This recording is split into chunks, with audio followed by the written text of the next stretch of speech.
Hello everyone. Hope you all are safe and doing great. So, I'm starting a new journey with you all to simplify and provide the better understanding of the legal concept and logical terms. I will try my best to mold the toughest concept into the simplest form for you. So, let's jump into today's topic.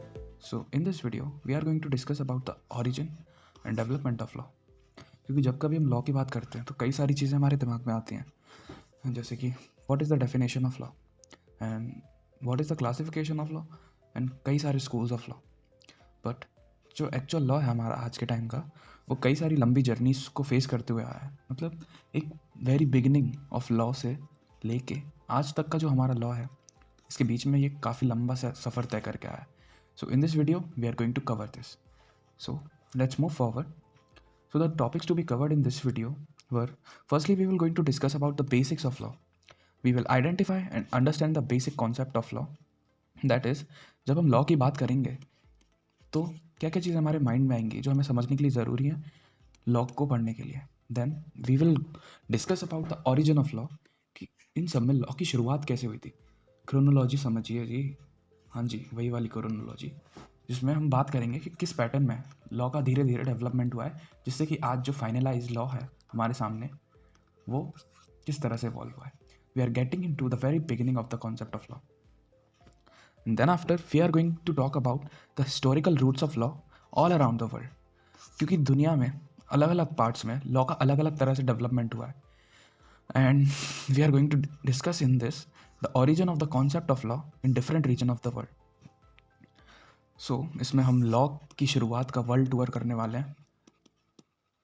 Then after finally we are reaching to India and we will discuss the historical development of law in India, कि India में law की शुरुआत कहाँ से हुई थी और किस तरह से आज एक फाइनलाइज फॉर्म में लॉ हमारे सामने है. We will find out the emergence of law and the legal system in India in various phases. So before moving further, the first question arises in our mind is what is law. जब कभी हम बात करते हैं law की तो एक basic idea आता है. जब भी हम किसी चीज़ को सोचते हैं, जैसे आई सेड एप्पल, तो जब हम एप्पल के बारे में सोचेंगे तो एक एप्पल की इमेज आ जाएगी हमारे सामने कि हाँ भाई दिस इज़ एप्पल. ख़राब बना है पर ठीक है, दिस इज़ एप्पल. पर ऐसे ही जब हम लॉ के बारे में बात करते हैं तो कई चीज़ें हमारे माइंड में आती हैं. अगर आप लीगल लॉ स्टूडेंट हो, the rules, orders, judgment, statutes and many more, इन सब की बात करते ही पहली चीज़ दिमाग में आएगी लॉ. पर एक जनरल परसेप्शन के लिए लॉ का बेसिक मीनिंग क्या होता है, अगर हम बेसिकली किसी को समझाना चाहें कि लॉ का मतलब क्या होता है, तो वही समझना है हमें भी, क्योंकि हमें भी अभी इतना अच्छे से नहीं आता. हमें मतलब मैं समझाऊंगा ना आपको. तो नाउ लेट्स मूव फर्दर. तो सबसे पहले हम कराते हैं इंट्रोडक्शन टू लॉ, आपका लॉ से परिचय. तो चलिए देखते हैं इसके अंदर क्या क्या है. तो जब कभी हम लॉ की बात करते हैं तो ये चीज़ें हमारे सामने आती हैं. जैसे कि एप्पल है, तो एप्पल की बात करेंगे तो सबसे पहले आएगा रेड, अ फ्रूट. मतलब कोई भी शब्द सुनते ही जो चीज़ें हमारे दिमाग में आती हैं एक नॉर्मल इंसान के माइंड में, वैसे ही लॉ के बारे में पढ़ते हुए हमें क्या क्या चीज़ सामने आती है. लॉ को सुनते ही रूल्स एंड रेगुलेशन. हाँ जी बिल्कुल, हम कहीं जा रहे होते हैं, हेलमेट नहीं लगाई तो एक दिमाग में डर बना रहता है कि हमने लॉ तोड़ा है. That is we have not follow the rules. जो रूल्स हैं हमने उसको फॉलो नहीं किया. Then after we talk about supreme authority.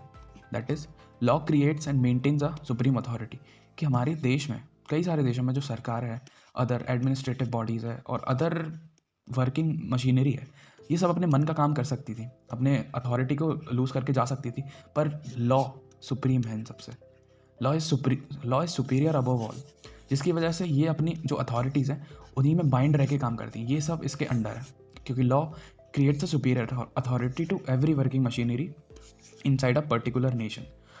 Then after उसके बाद हम बात करते हैं लॉ एक स्टैंडर्ड क्रिएट करता है जो कि हेल्पफुल होता है पब्लिक ऑर्डर को मेंटेन करने में. दैट इज़ लॉ एक सोसाइटी में जितने भी लोग रह रहे हैं, एक तो जितने भी लोग रह रहे हैं सबको एक एक बेसिक लाइन बना के देता है कि सोसाइटी में क्राइम गलत बात होती है, क्राइम नहीं करना. अगर ऐसा एक स्टैंडर्ड नहीं होता तो पब्लिक ऑर्डर टोटली डिस्ट्रॉट हो जाता और लोग अपने इंटरेस्ट और अपने मन की चीज़ें करने के लिए दूसरे के इंटरेस्ट को इन्फ्रिंज कर देते हैं. देन आफ्टर लॉ बात करता है सोशल जस्टिस की. हाँ जी, सोशल जस्टिस, क्योंकि आज जब जब कभी हमारे साथ सोसाइटी में गलत होता है, जैसे किसी का मर्डर हुआ, तो उस इंसान से के जो रिलेटिव होते हैं, जो कि जिनको रेमेडी चाहिए होती है, जिनको जस्टिस चाहिए होता है, उनके दिमाग में हमेशा एक तसल्ली बनी रहती है कि हाँ, ये जो गलत हुआ है इसके लिए हमें रेमेडी मिलेगी, जस्टिस मिलेगा, क्योंकि हमारे पास लॉ है। तो लॉ सोसाइटी में एक अच्छे बिहेवियर को प्रमोट करता है और सारी जो गलत चीज़ें हैं उनको नेगलेक्ट करके एक अच्छे बिहेवियर को प्रमोट करता है।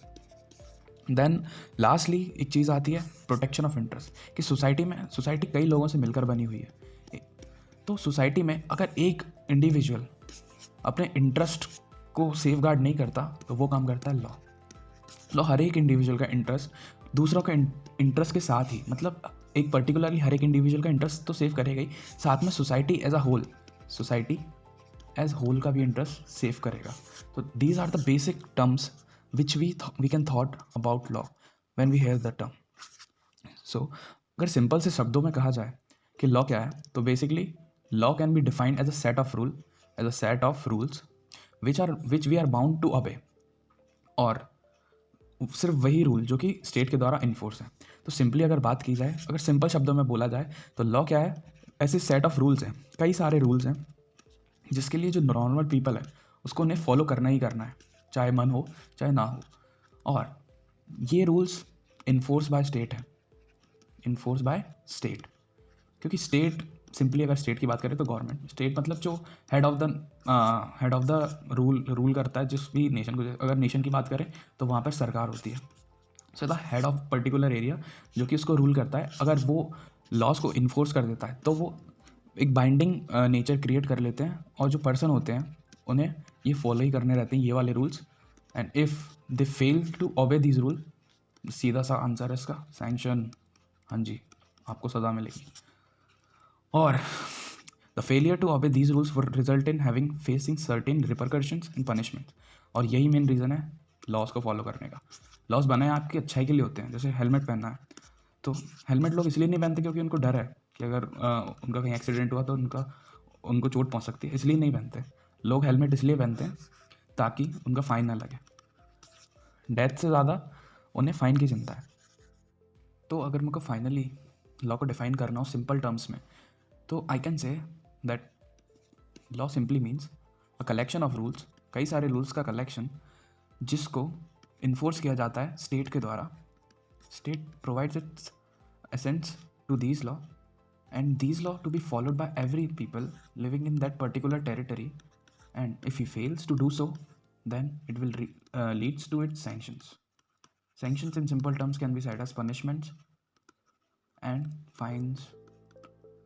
सीधे से बोलें तो सज़ा सज़ा सज़ा, और सज़ा से तो हर कोई गधा भी काम करने लग जाता है। तो लेट्स मूव फॉरवर्ड। तो चलिए अब बात करते हैं ओरिजिन ऑफ लॉ की। हमने बेसिक कॉन्सेप्ट ऑफ लॉ समझ लिया है कि लॉ का एक जनरल सेंस में मीनिंग क्या होता है, पर अब बात करते हैं क्रोनोलॉजी। हाँ जी, जो क्रोनोलॉजी होती है लॉ की वो हमें पढ़नी है इसके अंदर। तो फर्स्टली अगर हम बात करें, लॉ क्या स्टार्टिंग में एकदम रिलीजियस और सुपरस्टिशन से भरा हुआ था, मतलब एक पार्ट माना जाता था लॉ को, रिलीजन का ही एक डिवाइन ओरिजिन माना जाता था। उसके बाद किंग्स का ऑर्डर, राजा का आदेश, राजा ने जो आदेश दे दिया वही लोगों के लिए लॉ हो जाता था, और वो भी इसलिए because of fear of sanctions. Then after at last this stage was of codified laws, जो कि आज हम फॉलो करते हैं for legal justice and social change. तो let's talk about these in detail. So law as divine origin and law as Kings order. So first of all we talk about law as a divine origin. तो अगर हम बात करें law की, तो law का concept बड़ा ही dynamic है। अब डायनेमिक का सिंपल मतलब होता है अनस्टेबल, बिल्कुल हिला डोला। मतलब लॉ की कभी कोई अगर बात की जाए कि लॉ की एक डेफिनेशन दो, तो उसकी कभी कोई एक पर्टिकुलर डेफिनेशन रही नहीं है। लॉ हमेशा से एक बड़ा ही डायनेमिक सा कॉन्सेप्ट रहा है, हमेशा से इवॉल्व होने वाला। जैसे टाइम है, अगर टाइम के साथ देखा जाए तो लॉ कभी ऊपर कभी नीचे, किस्मत की हवा कभी नरम गरम, इस तरह से लॉ का इवोल्यूशन हुआ है। मतलब इस पर्टिकुलर टाइम के लिए इन लोगों के लिए ये लॉ अच्छा था, इनके लिए लॉ की डेफिनेशन ये हो गई। इस पर्टिकुलर टाइम फ्रेम के लिए ये अच्छा था, इस टाइम पीरियड के लिए लॉ की डेफिनेशन ये हो गई। तो इसी तरह से लॉ का कोई एक पर्टिकुलर फिक्स डेफिनेशन था ही नहीं। Law is a ever evolving and dynamic concept. तो initially in the very beginning जब राजाओं का रूल नहीं हुआ करता था, मतलब रूल होता था पर राजाओं का ऑर्डर और ये सब और कोडिफिकेशन नहीं हुआ था, तो सबसे पहले इनिशियली लॉ को माना जाता था as divinely originated set of rules to regulate the human actions. Simply a divine origin. Divine origin मतलब भगवान के द्वारा बनाया गया। माना जाता था कि जो लॉ है इनको बनाया भगवान ने, और अगर आपने इन्हें फॉलो नहीं किया तो आपको मिल सकता है प्रकोप, दैट इज पाप, और लीगल टर्म्स में इसी पाप को हम बोलते हैं सैंक्शन, सज़ा, फाइन, पनिशमेंट। तो इनिशियली लॉ बहुत ही डिवाइन कॉन्सेप्ट माना जाता था और उसको बिल्कुल रिलीजन से रिलेट करके देखा जाता था कि अगर आपने लॉ को फॉलो नहीं किया, भगवानों के द्वारा रिलीजियस टेक्स्ट में कई सारी चीज़ें बताई जाती थी कि what to follow and what not to follow, and अगर आप इसको फेल होते हो तो यू विल गेट सैंक्शंस। और ऐसा इसलिए होता था क्योंकि at that time laws, morals और रिलीजन, इन सब में कोई फ़र्क नहीं था। ये तीनों आपस में एक मिक्सचर टाइप का रहता था इनका, इसीलिए ये इंटरमिक्स रहते थे और इस तरह का कॉन्सेप्ट इवॉल्व हुआ as law has a divine origin. So अगर सिंपल टर्म्स में कहा जाए तो law was broadly conceived as a part of religion, कि लॉ एक रिलीजन का ही पार्ट होता था उस टाइम पर। भगवान, कल्चर, उस टाइम सैंक्शन और इन सब का कोई डर नहीं रहता था, कोडिफिकेशन का कोई डर नहीं रहता था, सोशल जस्टिस का कोई डर नहीं रहता था, just a part of religion. So after that we will talk about the law as Kings order.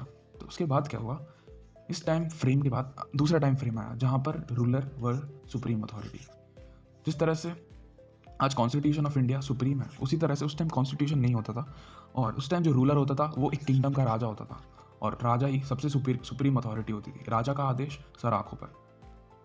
उस टाइम छोटे छोटे किंगडम्स हुआ करते थे, और हर एक किंगडम का एक किंग हुआ करता था, एक एम्परर हुआ करता था, जो कि अपने किंगडम को अपने लॉज के अकॉर्डिंगली रूल करता था। जिस तरह की उसको आवश्यकता लगती थी उसके किंगडम्स को रूल करने की, वो पर्टिकुलरली उसी तरह से अपने किंगडम को गवर्न करता था। और राजा के जो लॉज होते थे वो बस इतने होते थे कि क्या करना चाहिए लोगों को, उसकी प्रजा को क्या नहीं करना चाहिए। ऐसा सच उसका कोई सोशल चेंज और इस तरह की चीज़ें माइंड में नहीं रहती थी, just an order to be maintain in this kingdom, that was the main motive. And ये जो रूल्स थे एक स्ट्रिक्ट सेंस में फॉलो करने चाहते थे, क्योंकि राजा राजा चाहे तो कुछ भी कर सकता है। इसीलिए अगर राजा की रूल्स और उनके ऑर्डर्स फॉलो नहीं किए गए तो what was the fear, again sanction. So भाई एक सैंक्शन ही है जो लोगों को मजबूर करता है लॉ को फॉलो करने के लिए, वरना लॉ तो भाई लोगों को पल्ले नहीं पड़ता। तो इसके बाद अलग अलग किंगडम्स होते थे, अलग अलग राजा होते थे, उनके अलग अलग परसेप्शन होते थे उनको राज को गवर्न करने के लिए। And this was also why the nature of law is so dynamic. सबके लिए लॉ की वैल्यू अलग होती थी, सबके लिए अलग concept. So now moving further, this was the present scenario of law for social change and legal justice. So आज के टाइम में हम जो पुराने मोरल लॉज हैं, राजा के द्वारा बनाए गए लॉज, जो कि एक बहुत ही एब्स्ट्रैक्ट जस्टिस का कॉन्सेप्ट हुआ करता था, उससे मूव कर चुके हैं एक लीगल जस्टिस के कॉन्सेप्ट पे। एब्स्ट्रैक्ट जस्टिस मतलब बड़ा ही वेग सा कॉन्सेप्ट, जो राजा को ठीक लगता था वही पूरे किंगडम के लिए अप्लाई होता था। अब भले ही राजा का कोई भी परसेप्शन हो, किसी चीज़ में ठीक हो राजा का परसेप्शन, किसी चीज़ में गलत हो, फिर भी वो सबके लिए सही माना जाता था, क्योंकि किंग तो किंग है। बट इस एब्स्ट्रैक्ट जस्टिस के कॉन्सेप्ट से अब हम इवॉल्व कर चुके हैं लीगल जस्टिस के कॉन्सेप्ट पर। सो आज के टाइम में जो लॉ है वो एक इंस्ट्रूमेंट बन चुका है फॉर सोशल चेंज। आज हर जगह, हर एक्टिविटी पर, ह्यूमन की हर एक एक्टिविटी पर law covers all the sphere of human activities. पहले क्या होता था, मेजर कॉन्सेप्ट जैसे किसी ने कोई क्राइम किया या राजा के साथ फौजरी की या कोई भी तो कुछ भी किया, उस एक पर्टिकुलर इशूज़ के लिए ही लॉज हुआ करते थे। बट आज के टाइम पर जो लॉज है वो हर एक स्पीयर में घूमते हैं। जैसे कि अगर इन्वायरमेंट से बात करें, अगर आप इन्वायरमेंट को इन्फ्रिंज करते हो या उसके साथ डिस्ट्रक्शन करते हो तो आपके पास इन्वायरमेंटल लॉज हैं, एयर लॉज हैं, वाटर लॉज हैं। तो आज के टाइम पे ह्यूमन एक्टिविटीज़ लॉ के द्वारा कवर की जाती है हर स्फीयर में। और इसकी देखभाली कौन करता है, इसकी सुनिश्चितता कौन करता है, state seeks to regulate it by instrumentality of law. और स्टेट लॉ को एज अ हथियार यूज़ करता है, not in a negative sense, positive sense में लॉ को एज अ इंस्ट्रूमेंट यूज़ करता है for checking all these things. कि आज जो सोशल चेंज हो रहा है लॉ की वजह से, वो इन्हीं की वजह से हो पा रहा है। आज के लोग लॉ को as a legal justice and social change की तरह से देखते हैं। सो आज के टाइम पर भी जो बेसिक्स हैं वो सेम है, बस थोड़ी सी मॉडिफिकेशन हो गई। तो उस टाइम के जो किंग्स हुआ करते थे वो क्या होते थे, एब्सोल्यूट होते थे, मतलब उनकी जो मर्जी में आए वो करेंगे, उनको जो सही लगता है वो पूरे किंगडम के लिए सही है।